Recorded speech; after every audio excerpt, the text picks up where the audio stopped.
Hello friends, are a very very warm welcome to banking वाला। आज का जो हमारा सेशन है ना बहुत इंपॉर्टेंट है। क्यों? क्योंकि हम बात करने जा रहे हैं एक ऐसे एग्जामिनेशन के बारे में जिसका इंतजार हमें बहुत ज्यादा रहता है। एग्जामिनेशन पॉइंट ऑफ व्यू से देखें तो एसबीआई पीओ और IBPS PO one of the most awaited vacancies होती हैं पूरे साल भर की, जिसका नोटिफिकेशन ऑलरेडी आ चुका है। हम सबको पता है अक्टूबर में एग्जामिनेशन है, ये भी हम सबको पता है। पता तो हमको जनवरी से है, लेकिन अब बहुत ही ज्यादा शॉर्ट पता है कि अक्टूबर में ही होगा। आईबीपीएस पीओ का एग्जाम इंग्लिश का सेक्शन काफी सारे बच्चों का एक पेन पॉइंट होता है कि मैं कैसे करूं, मैं क्या चीजें करूं, मैं क्या चीजें अटेम्प्ट करूं, मैं क्या चीजें छोड़ कर आऊं, किस तरह के क्वेश्चंस को मेरे को पहले करना चाहिए, किस तरह के क्वेश्चंस को मेरे को बाद में करना चाहिए, कौन सी चीज है जिसके ऊपर मुझे ज्यादा फोकस करना है। चाहे प्री की बात करें, चाहे मीन्स की बात करें, चाहे डिस्क्रिप्टिव राइटिंग की बात करें, तो कंप्लीट स्ट्रैटेजी आज हम आपके पास लेकर आए हैं। सबसे पहली चीज हमें जो समझनी है वो ये होती है कि आप किसी भी एग्जामिनेशन को पढ़ने जा रहे हो तो आपको पता होना चाहिए कि उस एग्जामिनेशन में कितने मार्क्स का आता है, उसका कट ऑफ कितना गया है पिछले 3 साल का, और कितनी कितनी चीजें, ये सब चीजों की वीडियोस हमने बनाई हुई है, तो आप इसको एक बार जरूर से चेक कर लीजिएगा। प्लस अब जब हम बात करें प्रीलिम्स, मेंस और डिस्क्रिप्टिव राइटिंग के एग्जामिनेशन की, तो हम इंग्लिश सेक्शन से कैसे डील करने वाले हैं। देखो, जब कभी भी हम इंग्लिश के स्ट्रैटेजी की बात करते हैं तो हमें पता है इंग्लिश का सिलेबस पूरा का पूरा कितने पार्ट्स में डिवाइडेड है, आपको किन किन चीजों के ऊपर फोकस करना है। तो सबसे पहला जो हमारा है ग्रामर, ऑफ कोर्स यस। अब लोग सोचते हैं कि ग्रामर तो यार सिर्फ मेरे को एरर डिटेक्शन में मिलेगा, सिर्फ सेंटेंस इंप्रूवमेंट मिलेगा, उसके तो 5-7 क्वेश्चन आते हैं, 5-7 प्री में मिल जाएंगे, 5-7 मेरे को मेंस में मिल जाएंगे, इससे ज्यादा तो क्वेश्चन आने वाले नहीं। अगर आपको नहीं पता है तो मैं आपको इस चीज के बारे में थोड़ा सा आइडिया जरूर देना चाहूंगी कि जब हम ग्रामर की बात करते हैं तो ऑफ कोर्स एरर वाले क्वेश्चन में तो ये आपको डायरेक्टली मदद करता ही है, सेंटेंस इंप्रूवमेंट के क्वेश्चन में भी ये डायरेक्टली पूछा ही जाता है ना। लेकिन क्या आपको मालूम है कि जो हम वर्ड यूसेज के क्वेश्चंस करते हैं वो होते वोकैबुलरी के क्वेश्चन है, लेकिन अगर वहां पर एक ग्रामर की एरर मिल गई तो वो सेंटेंस सही नहीं माना जाता। तो अगेन वर्ड यूसेज के क्वेश्चन में भी ये आपको हेल्प करता है। आपको पता होगा कि पीओ के एग्जामिनेशन में कॉलम बेस्ड बहुत सारी एक्सरसाइजेज आती है। कॉलम बेस्ड एक्सरसाइजेज में एरर्स तो आते ही हैं, इंप्रूवमेंट तो आते ही हैं, फिल इन द ब्लैंक्स के भी क्वेश्चंस आते हैं, वहां पर ये आपको हेल्प करता है। मैच द कॉलम की एक्सरसाइज में हो सकता है आपके पास 2 सेंटेंसेस ऐसे मिल जाए जो एक दूसरे से कनेक्ट हो रहे हैं, लेकिन एक छोटू सी ग्रामर की एरर दी हुई है और उसकी वजह से आपके लिए बहुत ज्यादा परेशानी हो जाएगी। क्यों? क्योंकि अगर वो ग्रामर की एरर हुई और आपने उसको नजरअंदाज कर दिया तो फिर वो मार्क आपको नहीं मिलेगा, क्योंकि ग्रामेटिकली सही होना जरूरी होता है आपके सेंटेंसेस को। And last but not the least, जो एक क्वालिफाइंग चीज है लेकिन ऑफ कोर्स इसमें हमें पास होना जरूरी होता है, तो डिस्क्रिप्टिव राइटिंग। तो ग्रामर सिर्फ एक जगह हेल्प नहीं करता है, प्लस प्लस प्लस अगर आपको पता होगा fill in the blanks, cloze test, हम वर्ड यूसेज, वर्ड स्वैप के जो क्वेश्चंस होते हैं उसमें क्या होता है, जहां पर भी आपको वो वर्ड लगाना है उसके पहले और उसके बाद में क्या दिया हुआ है, कौन सी पार्ट ऑफ स्पीच लगी है, तो हम जज कर पाते हैं उस ब्लैंक में हमें क्या लगाना है, right. So this is something very very important कि फिलर बेस्ड जो क्वेश्चंस होते हैं उसमें भी आपको ग्रामर हेल्प करता है। तो आप अगर कहो कि ग्रामर सिर्फ 5 नंबर का आता है, 7 नंबर का आता है, या कोई भी ऐसा बोले, तो I do not agree with that. क्योंकि अगर कोई कहता है इतने मार्क्स का आता है और उसको छोड़ के ही आ जाना ना, तो मेंस में डिस्क्रिप्टिव राइटिंग में अगर आपने सही ग्रामर नहीं लिखी तो आपके मार्क्स कट होंगे, मार्क्स कट होंगे तो आपने वो क्वालिफाई नहीं किया, क्वालिफाई नहीं किया तो गड़बड़ हो जाएगी। वैसे तो क्वालिफाइंग 10 नंबर अप्रोक्सीमेटली होते हैं, बट अगेन मेहनत तो करनी है ना। चलिए आगे बढ़ते हैं। नेक्स्ट हमारा स्टेप होता है ऑब्जेक्टिव टाइप। अब ऑब्जेक्टिव टाइप में बहुत सारे क्वेश्चंस हैं जो आपके डायरेक्ट क्वेश्चंस आपको एमसीक्यूज मिलते हैं, है ना। आपके एग्जामिनेशन में जिस तरह के क्वेश्चंस आपको मिलते हैं उस तरह के क्वेश्चंस आपको यहां पर डिफाइन करने होते हैं, ठीक है। कि आपको बताना है कौन सा क्वेश्चन आपके लिए इंपॉर्टेंट है। फिर उसके बाद ऑफ कोर्स वोकैबुलरी आपके लिए इंपॉर्टेंट है, क्योंकि वर्ड यूज्ड बहुत अलग अलग तरह से आता है। फिल इन द ब्लैंक्स में वर्ड जाते हैं, क्लोज टेस्ट में वर्ड जाते हैं, वर्ड यूसेज में वर्ड जाते हैं, क्या नाम है, कॉलम बेस्ड में फिलर्स जो आते हैं उसमें वर्ड जाते हैं, कनेक्टर्स के क्वेश्चंस में आपको वर्ड जाते हैं। तो देखो डायरेक्टली तो कहीं नहीं पूछा जा रहा है आजकल। अगर हम देखें पिछले कई सालों का ट्रेंड, 3 से 4 साल का ट्रेंड भी देख लें, तो हमें डायरेक्टली वोकैबुलरी कहीं नहीं दी जा रही है। अगर दी भी जा रही है तो सेंटेंस में उसको यूज कर लिया, पूछ ले, उसका मतलब बता दो, है ना। ऐसा हमारे पास एक चीज देखने को मिल रही है। उसके बाद descriptive writing, of course PO के मेंस के एग्जामिनेशन के बाद आपका इसका यूसेज आपको देखने को मिलेगा। और हमारी 5वीं सीढ़ी होती है प्रैक्टिस की। तो ये एक एक एक एक एक करके सीढ़ी आपको चढ़नी है ताकि आप एग्जामिनेशन तक अपने आप को प्रो बना सको और किसी भी हाल में आपका एग्जामिनेशन आपको पीछे ना खींच के आपको बहुत आगे ले जा सके, राइट। तो चलिए इसी के बारे में एक एक करके बात करते हैं। ये तो हमें समझ में आ गया कि बहुत सारी चीजें हैं, बहुत सारी चीजें हेल्प करती है हमें। अब इसकी स्ट्रैटेजी डिस्कशन कर लेते हैं। सबसे पहला है हमारा ग्रामर का ही सेक्शन। जब हम ग्रामर के सेक्शन की बात करते हैं तो क्या क्या चीजें हैं जो ज्यादा इंपॉर्टेंट है हमारे पास। देखो वैसे तो ग्रामर में बहुत सारे कॉम्पोजिशंस है, जैसे 8 तो पार्ट्स ऑफ स्पीच होती है जिसमें से हम 7 पढ़ते हैं, उसके अलावा आर्टिकल है, टेंसेस है, ये सब है ना। लेकिन हमें स्पेशल अटेंशन किनको देनी है, रिलेटिव प्रोनाउन और डिस्ट्रीब्यूटिव प्रोनाउन को। प्रोनाउन के चैप्टर में रिलेटिव प्रोनाउन और डिस्ट्रीब्यूटिव प्रोनाउन को, एंड फॉर दैट मैटर एक और प्रोनाउन होता है जो आजकल बहुत ज्यादा देखने को मिल रहा है, and that is reciprocal pronoun, जिसे हम ईच अदर और वन अनदर की बात करते हैं। तो ये जो 3 टॉपिक्स हैं आपके प्रोनाउन के चैप्टर में से, ये आपके लिए काफी ज्यादा इंपॉर्टेंट है, इसको आप स्पेशल अटेंशन देंगे, ठीक है। एडजेक्टिव का पूरा टॉपिक इंपॉर्टेंट है, इसके स्पेशली कॉन्सेप्ट्स, क्या क्या कॉन्सेप्ट्स है एडजेक्टिव के ये, और अलग अलग तरह के एडजेक्टिव्स है, जैसे सम और एनी के बीच में क्या डिफरेंस है। कई बार आता है सम लगा के दे देते हैं लेकिन एनी लगना होता है, दैट इज अ कॉन्सेप्ट, ठीक है। तो आप इसके कॉन्सेप्ट्स के बारे में पढ़ेंगे और जो कॉमनली कंफ्यूजिंग एडजेक्टिव्स होते हैं उनके बारे में पढ़ेंगे इस टॉपिक में, काफी ज्यादा इंपॉर्टेंट। उसके बाद बात करते हैं वर्ब की। वर्ब में देखो पीओ लेवल के एग्जामिनेशन की बात करें तो subject verb agreement of course बहुत ज्यादा जरूरी है ना। सब्जेक्ट वर्ब अग्रीमेंट बहुत ज्यादा जरूरी है, प्लस आपका नॉन फाइनाइट वर्ब्स जो होते हैं, जिसे हम स्पेशल कैटेगरी ऑफ वर्ब भी कहते हैं, जिसकी कैटेगरी में आपका वो आता है, क्या कहते हो, इन्फिनिटिव, जेरेंड, पार्टिसिपल, इनको कहाँ इस्तेमाल करना है। जैसे हैविंग के बाद हमेशा वर्ब की 3rd फॉर्म लगेगी, जैसे हेल्प के बाद हम वर्ब की 1st फॉर्म का यूज करते हैं, स्टार्ट के साथ हम आईएनजी फॉर्म का यूज करते हैं। तो ये जेरेंड है, पार्टिसिपल है, क्या है, हमें ये डिफाइन करना है और इसको बहुत इंपॉर्टेंस देकर पढ़ना है। एडवर्ब का पूरा टॉपिक इंपॉर्टेंट है, specially concepts, commonly confused adverbs और लॉ ऑफ इन्वर्जन, ठीक है। उसके बाद प्रेपोजिशन का जो टॉपिक है उसमें फिक्स्ड प्रेपोजिशन सबसे ज्यादा इंपॉर्टेंट रोल प्ले करता है, क्योंकि फिक्स्ड प्रेपोजिशन ना सिर्फ आपको एरर में बल्कि सेंटेंस इंप्रूवमेंट में, फिल इन द ब्लैंक्स में, क्योंकि जहां ब्लैंक लगा होगा, अगर ब्लैंक के बाद ऑफ लगा हुआ है, मान लो जहां पर भी आपका ब्लैंक दिया है, ब्लैंक के बाद आपका ऑफ लगा हुआ है, तो ऐसे कोई भी ऑप्शंस जो ऑफ फॉलो नहीं कर रहे होंगे, जैसे मान लो एब्सटेन्ड लिखा हो, you can not place this, नहीं लगा सकते। क्यों? क्योंकि एब्सटेन के साथ फ्रॉम लगता है और हमारे पास तो ऑफ है ना, हम इसको हटा देंगे। अक्यूज लिखा होगा, ऑफ कोर्स यूज कर लोगे क्योंकि अक्यूज के साथ ऑफ लगता है, right. So these are certain things जो आपको फिल इन द ब्लैंक्स में, क्लोज टेस्ट में, वर्ड स्वैप वाले क्वेश्चन में, वर्ड इंप्रूवमेंट वाले क्वेश्चन में, वर्ड रीअरेंजमेंट वाले क्वेश्चन में भी यह चीजें आपको हेल्प करती है, ठीक है। टेंसेस का ऑफ कोर्स पूरा टॉपिक इंपॉर्टेंट है, जितने कॉन्सेप्ट्स है टेंसेस के, स्पेसिफिकली वो जो वर्ड बेस्ड होते हैं ना, कि इन शब्दों के साथ ये वाला टेंस फॉलो करता है, इन शब्दों के साथ ये वाला टेंस फॉलो करता है।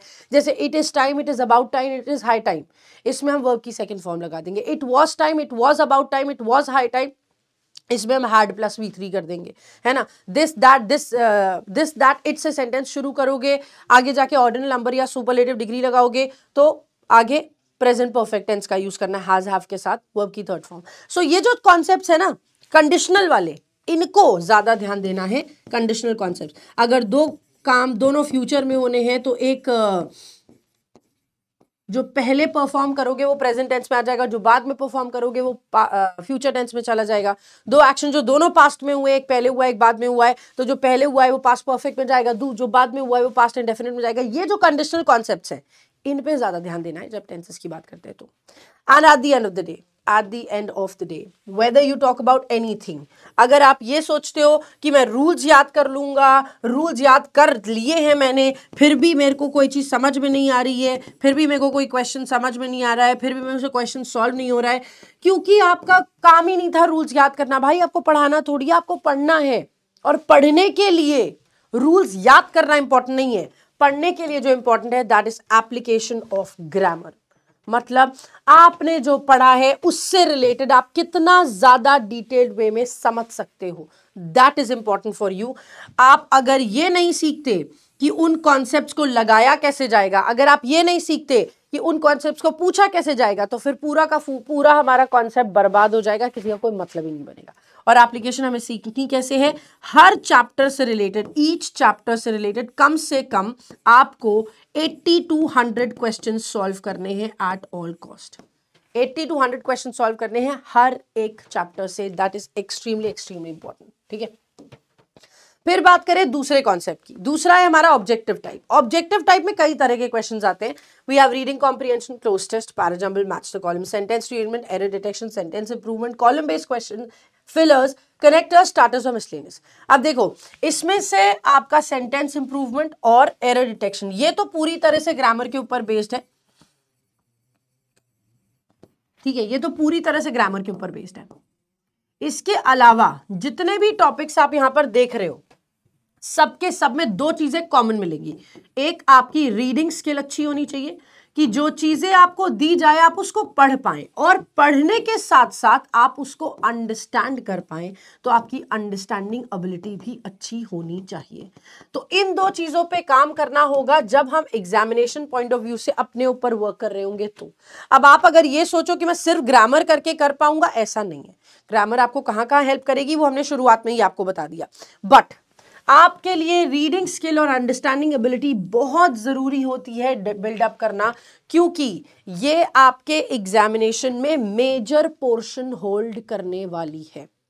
हाँ चलो, प्रीलिम्स में इतना नहीं करेगी, क्यों? क्योंकि प्रीलिम्स में जो आपको टेस्ट किया जाता है, प्रीलिम्स में जो आपका टेस्ट किया जाता है, प्रीलिम्स में आपको स्पीड और एक्यूरेसी चेक करी जाती है।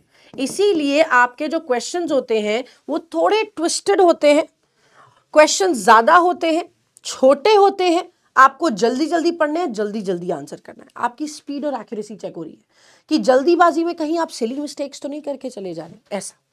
और जो मेंस का एग्जामिनेशन होता है, वो मेंस का एग्जामिनेशन आपकी नॉलेज को टेस्ट करता है, और नॉलेज को टेस्ट करने के लिए आपके पास दो चीजें जरूरी होती हैं। एक, आपकी रीडिंग अच्छी होनी चाहिए, प्लस आपकी अंडरस्टैंडिंग अच्छी होनी चाहिए। और ये कैसे होगी, इसको अभी हम थोड़ी देर में बताते हैं। And if you see, reading comprehension किसके ऊपर बेस्ड है? पढ़कर समझने के ऊपर। क्लोज टेस्ट किसके ऊपर बेस्ड है? पढ़कर समझने पर। Parajumble, match the column, sentence rearrangement, starters, connectors, fillers, column based exercises, miscellaneous questions, ये सब के सब किसके ऊपर बेस्ड है? ये सब के सब, सिर्फ एरर डिटेक्शन और सेंटेंस इंप्रूवमेंट को छोड़ दो, ये सब के सब आपके रीड और अंडरस्टैंड करने पे रिलेटेड है। और हम सिर्फ इंग्लिश की बात क्यों करें? अगर आप नॉलेज बिल्डिंग, अंडरस्टैंडिंग और अंडरस्टैंडिंग एबिलिटी, रीडिंग स्किल पे काम करते हो ना, तो एक्चुअली डीआई का जो डेटा है वो जब आप पढ़ोगे उसमें भी पढ़ने में आपको आसानी होगी। लॉजिकल रीजनिंग, ये क्या नाम है आपका, सीटिंग अरेंजमेंट, ये सब चीज अब जब पढ़ोगे, इसमें भी तो कॉन्टेंट दिया होता है। इसमें कितना दिमाग लगाते हो, अच्छा ये बताओ ये यहाँ पर बैठ रहा है, यहाँ पर बैठ रहा है। ऐसी रीडिंग स्किल हो जाए, ऐसी अंडरस्टैंडिंग स्किल हो जाए जो कि पढ़ते ही समझ में आ जाए कि किसको कहां पर कैसे बैठाना है। इसको इंप्रूव करना आपको ओवरऑल डेवलपमेंट में बात करेगा। कैसे करना है अभी थोड़ी देर में ही बताते हैं उसको। इससे पहले आ जाते हैं अपनी तीसरी चीज पे, and that is vocabulary. Vocabulary में बहुत सारे क्वेश्चंस एग्जाम में आते हैं, जैसे वर्ड यूसेज का, मतलब एक वर्ड दिया है, 3 सेंटेंसेस दिए हैं, आपको बताना है कि इसमें सही यूज्ड है या किसमें गलत तरह से यूज्ड है। ठीक है। वर्ड इंप्रूवमेंट का मतलब एक सेंटेंस दिया है, उसमें 2 वर्ड या एक वर्ड हाईलाइटेड है, उसके लिए 4 ऑप्शंस दिए, उस वर्ड की जगह पर कौन सा वर्ड लगा सकते हो, ये सिलेक्ट करना। वर्ड स्वैप, ये तो आपको पता है, वर्ड्स को इधर उधर करना। रूट वर्ड्स, ये परफेक्ट वे होता है पढ़ने का, क्योंकि अगर आप 5 रूट वर्ड्स एक दिन में पढ़ते हो तो आप 50 शब्द आसानी से बना सकते हो, लेकिन अगर आप 5 वर्ड्स पढ़ते हो तो आप सिर्फ वर्ड्स तक ही रेस्ट्रिक्टेड रह जाओगे। तो रूट वर्ड्स, क्योंकि एक रूट वर्ड से आप आराम से 7, 8, 9, 10 शब्द तो आराम से बना सकते हैं, 8 से 10 वर्ड्स बनते हैं। ठीक है, तो अगर एक रूट वर्ड पता चल जाए तो हम कई सारे शब्द उससे बना सकते हैं।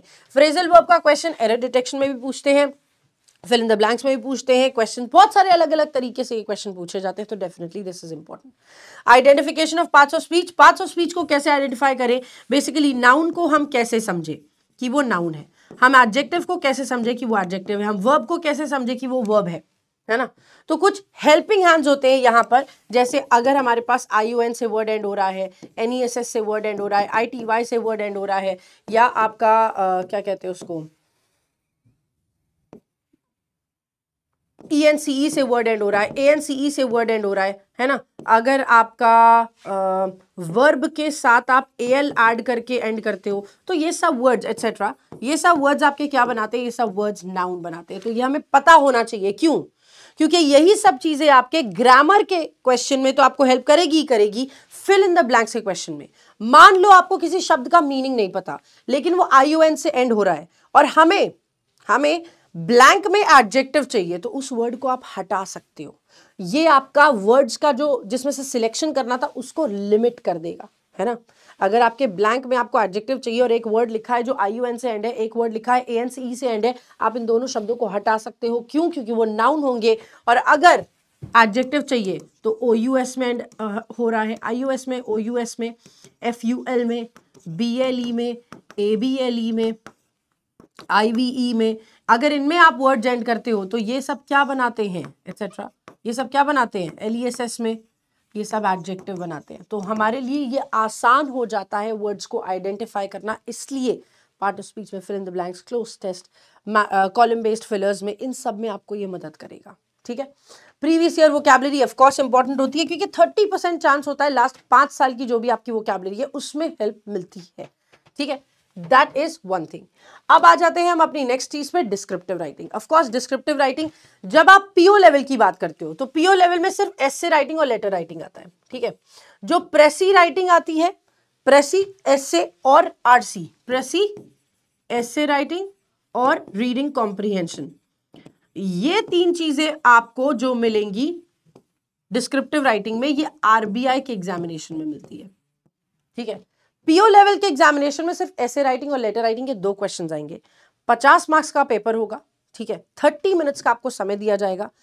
एक ऑप्शन आपको ऐसे राइटिंग के लिए सिलेक्ट करना है, एक ऑप्शन आपको लेटर राइटिंग के लिए सिलेक्ट करना है, and you have to focus on one of these. ठीक है, आपको थोड़ा ध्यान से समझते हुए क्वेश्चंस को बनाना है, समझना है और अपना आंसर क्रिएट करना है। ठीक है, डिस्क्रिप्टिव राइटिंग कैसे होती है ये भी हम आपको डिटेल वे में बताएंगे। सो नीडलेस टू से किसी भी चीज की परेशान होने की जरूरत आपको नहीं है। ठीक है, अब आ जाते हैं वो क्वेश्चन जो अभी थोड़ी देर पहले हमने आपसे पूछा था, क्या कि अंडरस्टैंडिंग एबिलिटी और रीडिंग स्किल को कैसे डेवलप करना है। ठीक है, अंडरस्टैंडिंग एबिलिटी प्लस आपकी रीडिंग स्किल को आपको कैसे डेवलप करना है, क्योंकि ये एक मेजर पोर्शन होल्ड करती है, क्योंकि ये आपके RC के क्वेश्चंस में, आपके क्लोज टेस्ट के क्वेश्चन में, आपके पैराजम्बल के क्वेश्चन में, आपके सेंटेंस बेस्ड क्वेश्चंस में, आपके कनेक्टर्स के क्वेश्चन में, हर जगह आपको हेल्प करने वाला है। तो ध्यान रहे, आपको फोकस होना चाहिए एडिटोरियल सेक्शन पर। ठीक है, एडिटोरियल सेक्शन होता है आपके न्यूज़पेपर का हिस्सा। अगर हम द हिंदू के एडिटोरियल की बात करें, देखो शुरुआत करने के लिए टाइम्स ऑफ इंडिया से शुरू करना। टाइम्स ऑफ इंडिया को आप 15-20 दिन पढ़ें, फिर आपको थोड़ा कॉन्टेक्स्ट समझ में आने लग जाएगा, फिर आप शिफ्ट हो जाइए द हिंदू पे। ठीक है, अब अगर हम द हिंदू के एडिटोरियल सेक्शन की बात करें, एडिटोरियल सेक्शन कैसे आता है, ऊपर लिखा हुआ आता है, तो आपको एडिटोरियल मिल जाएगा। न्यूज़पेपर हम आपको शेयर करते हैं, तो that's not a problem at all. ठीक ना, एडिटोरियल सेक्शन की जब हम बात करते हैं तो आपका एडिटोरियल सेक्शन कुछ इस तरह से आपको डिवाइडेड मिलेगा। ठीक है, कुछ इस तरह से आपको डिवाइडेड मिलेगा। ठीक, ये 2 पेजेस हैं, पेज नंबर 1, पेज नंबर 2। अब क्या होता है कि हम सब चीज पे तो फोकस नहीं कर सकते, है ना, तो पूरा एडिटोरियल पढ़ने की आपको जरूरत भी नहीं है। एक आर्टिकल आपको यहां मिलता है, एक आर्टिकल आपको यहां मिलता है, एक आर्टिकल आपको यहां मिलता है और एक आर्टिकल आपको यहां मिलता है। ठीक है, ये आपके ग्राफ का या पिक्चर्स से रिलेटेड कुछ होता है, इसको एलिमिनेट कर दो। ठीक है, ये लेटर होते हैं एडिटर को, तो ये आपको जो काम करेगा, ये वाला पोर्शन, ये बॉडी ऑफ द लेटर में काम कर सकता है, लेकिन अगेन डिस्क्रिप्टिव राइटिंग में। ठीक है, ये पॉलिटिकल होता है ज्यादातर, तो इसको हम लोग अवॉइड कर देते हैं। ठीक है, और ये कुछ पास्ट के आर्काइव्स होते हैं, पास्ट का रिलेशन होता है उससे, इन सबको मत पढ़ो। आपके पास क्या है, आपके पास है 1 ऑप्शन, 2 ऑप्शन, 3 ऑप्शन, 4 ऑप्शन। ठीक है, जिसमें से फर्स्ट और सेकंड छोटे छोटे पैराग्राफ्स होते हैं, थर्ड और फोर्थ थोड़े लंबे पैराग्राफ्स होते हैं। कभी कभी ऐसा होता है कि यहाँ पर भी 2 मिल जाएंगे आपको। ठीक है, कभी कभी ऐसा होता है कि यहाँ पर भी आपको 2 मिल जाए, तो ये 4 हो सकता है, ये 5th हो सकता है। ठीक, तो 5 आर्टिकल होते हैं जिसमें से आप पढ़ सकते हो। अगेन पॉलिटिकल, रिलीजियस के अगेंस्ट कोई कुछ चीज बोल रहा है, अगर रिलीजन के अगेंस्ट कोई चीज बोल रहा है तो फिर प्रॉब्लम वाली बात नहीं है कि आप उसको पढ़ना ही नहीं है, छोड़ दो उसको। ठीक है, लेकिन अगर आप पॉलिटिकल एजेंडा की बात कर रहे हो, वो इंपॉर्टेंस नहीं देना हटा दो। अगर आप साइंस की बात कर रहे हो, मतलब टेक्नोलॉजी की, तो आप इसको इंपॉर्टेंस देंगे। फाइनेंशियल इकोनॉमिक टर्म्स की बात कर रहे हो तो आप इसको इंपॉर्टेंस देंगे। सोशियो इकोनॉमिक मतलब दो कंट्रीज के बीच में कैसा रिश्ता चल रहा है, दो स्टेट्स के बीच में कैसा रिश्ता चल रहा है, ये चीज रिलेशन जरूर आप इंपॉर्टेंस देंगे। एनवायरमेंट बेस्ड, एनवायरमेंट मतलब कोई वायरस आ गया है, कोई डिजीज फैला हुआ है, किसी चीज़ की वजह से बहुत ज़्यादा परेशानी हो रही है, इन सब चीज़ों को आप स्पेशल इंपॉर्टेंस देंगे। ये टॉपिक आपको पढ़ने हैं। अब सपोज करो इनमें से कोई one article, select one article, ठीक है। आप एक आर्टिकल को सिलेक्ट कर लीजिए, ठीक है। स्टार्ट करना छोटे आर्टिकल से, 1 और 2 से ही शुरुआत करना, ठीक है। और पहली बात जो आपको करना है वो पहले क्या होगा, पहले किस पे फोकस करोगे, टाइम्स ऑफ इंडिया पे, फिर द हिंदू पे आओगे, ठीक है। तो एक आर्टिकल सिलेक्ट कर लो, छोटा सा ही, शुरुआत छोटे से करना। पहले 15-20 दिन आपको टाइम्स ऑफ इंडिया पढ़ना है, फिर आपको 10-15 दिन छोटे आर्टिकल्स पढ़ने हैं, ठीक है, छोटे आर्टिकल्स। फिर उसके बाद आपको, और शुरुआत में समय लगेगा यार, देखो शुरुआत जब आप करोगे ना, you will take around 10 minutes, maybe you will 10 minutes कह रहे हैं, 40 minutes, maybe 45 minutes, maybe 1 घंटा लग जाए। शुरुआत करने में समय लगता है, लेकिन होगा वो धीरे धीरे धीरे धीरे करके। जब आपका 1.25 महीना बीत चुका होगा, 45 डेज 50 डेज बीत चुके होंगे, और विदाउट फेल करना, 50 डेज तक लगातार करते रहना, करते रहना, करते रहना, कोई दिक्कत नहीं है, ठीक है। 50 डेज तक आप लगातार करते रहोगे, आप खुद देखोगे कि 50 डेज में आपका वो जो 1.25 घंटा 1 घंटा लग रहा था, अब वो टाइम रिड्यूस होकर 35 मिनट्स 30 मिनट्स हो गया है। और इतना हमें देना है, 30 मिनट से 40 मिनट्स हमको रीडिंग को पूरे दिन में देना है, ठीक है। एक आर्टिकल को सिलेक्ट कर लो। अब ये एक आर्टिकल जो भी होता है ना, ज्यादा से ज्यादा मैक्सिमम 40 to 45 लाइन्स का होता है, ठीक है। पढ़ना कैसे हम बता देते हैं, अगर नहीं भी समझ में आता है तो ऐसा करो, डिवाइड इनटू 4 पार्ट्स। आप इसको 4 पार्ट्स में डिवाइड कर लीजिए। इसको जब 4 पार्ट्स में डिवाइड करोगे तो 10 से 12 लाइनें ईच पार्ट में आ जाएगी, हर पार्ट में आ जाएगी, है ना, है ना।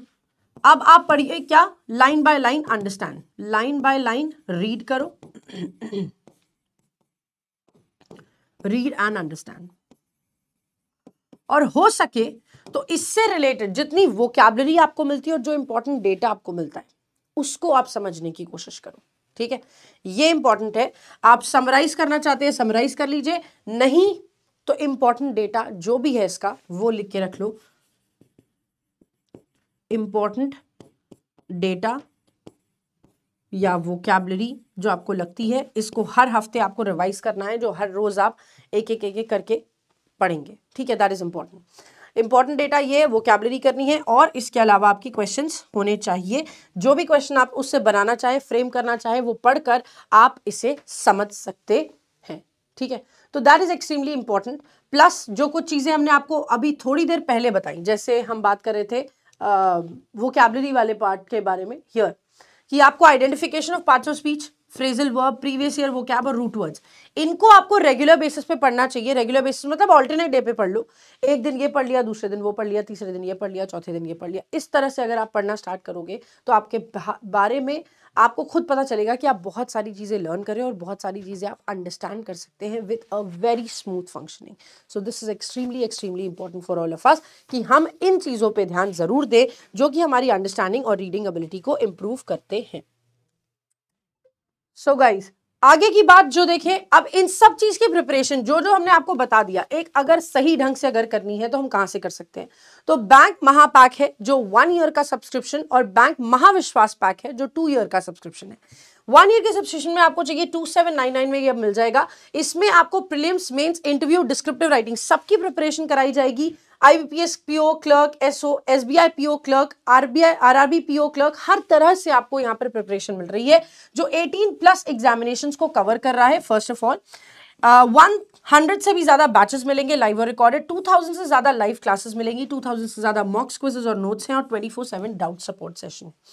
1 ईयर का सब्सक्रिप्शन जैसे हमने आपको बताया बैंक महापैक है। अगर आप उसके आगे के एग्जामिनेशन टारगेट कर रहे हो तो आप 2 ईयर का सब्सक्रिप्शन ले सकते हो, राइट गाइज। इसके बारे में आगे बात करें, अगर आप एग्जाम ओरिएंटेड स्पेसिफिक पढ़ना चाहते हैं तो जिद्दी पीओ का बैच है 1799 में अवेलेबल। मेंस का सिलेक्शन बैच है आपका फॉर ऑल बैंक एग्जामिनेशंस 1599 में अवेलेबल है। RBI ग्रेड बी का फेज 1 और फेज 2 1799 में अवेलेबल है, और अल्टीमेट बैच है जो कि 0 to हीरो बिगिनर बैच है, 2.0 अल्टीमेट बैच है, वो 1899 में अवेलेबल है, ठीक है। अगर आप चाहते हैं कि आप एग्जामिनेशंस में ये देखें कि यार किस तरह से हम कोई बुक हमें मिल जाए जिस बुक में सारे कॉन्सेप्ट्स भी हो, सारी चीजें हो, तो डिटेल थ्योरी के साथ, सॉल्व एग्जांपल्स के साथ, प्रॉब्लम सॉल्विंग टेक्निक्स के साथ, टॉपिक वाइज एक्सरसाइज के साथ, प्रीवियस ईयर क्वेश्चंस के साथ बैंकिंग द्रोना का मॉड्यूल सेट है, सेट ऑफ 6 बुक्स। इसमें आपको 6 किताबें मिलेंगी, 1299 में अवेलेबल है, इंग्लिश और हिंदी दोनों लैंग्वेजेस में। आप पीडब्ल्यू के स्टोर से भी ले सकते हो और अमेजॉन और फ्लिपकार्ट से भी इसे परचेज कर सकते हैं। जो बुक्स आपको मिलती है वो बैंकिंग और जनरल अवेयरनेस की है, डेटा एनालिसिस और डेटा इंटरप्रिटेशन की है, लॉजिकल एनालिटिकल रीजन की है, रीजनिंग एबिलिटी, इंग्लिश लैंग्वेज और क्वांटिटेटिव एप्टीट्यूड की है। ठीक है, बैंकिंग 1 पास है, बिकॉज ऑफ कोर्स मॉक्स आपको एक रिफ्लेक्शन देते हैं कि किस तरह की चीजें आपके प्रिपरेशन के लिए आपको चाहिए और किन चीजों पे आपको ज्यादा फोकस करना है। तो उसका प्राइस ड्रॉप अलर्ट है। सभी बैंक और इंश्योरेंस के एग्जामिनेशन में 350 प्लस फुल लेंथ मॉक्स है, 150 प्लस सेक्शनल टेस्ट है, 350 प्लस चैप्टर वाइज टेस्ट है, 150 प्लस करंट अफेयर्स की मंथली टेस्ट है और 60,000 से भी ज्यादा क्वेश्चंस है इसमें लेटेस्ट पैटर्न के अकॉर्डिंग। 199 में 6 मंथ्स का सब्सक्रिप्शन है और 249 में आपके 12 मंथ्स का सब्सक्रिप्शन है। अनलिमिटेड री अटेम्प्ट्स है, तो री अटेम्प्ट्स बहुत जरूरी होते हैं, जहां पर जिन क्वेश्चंस को आप छोड़कर आए हो आप वापस से वो मॉक में दे सकते हो। ठीक है, this is all for today guys, thanks a lot for joining me here. अब अपनी प्रिपरेशन के लिए बिल्कुल बहुत तेजी से लग जाइए, बिना किसी भी चीज का एक भी मिनट वेट करें, और शाम को 6 बजे वाला सेशन जरूर ज्वाइन करिए, क्योंकि इंग्लिश में बेस्ट स्ट्रैटेजी हम वहीं पर बताते हैं। Thank you so much, bye bye, take care yourselves guys.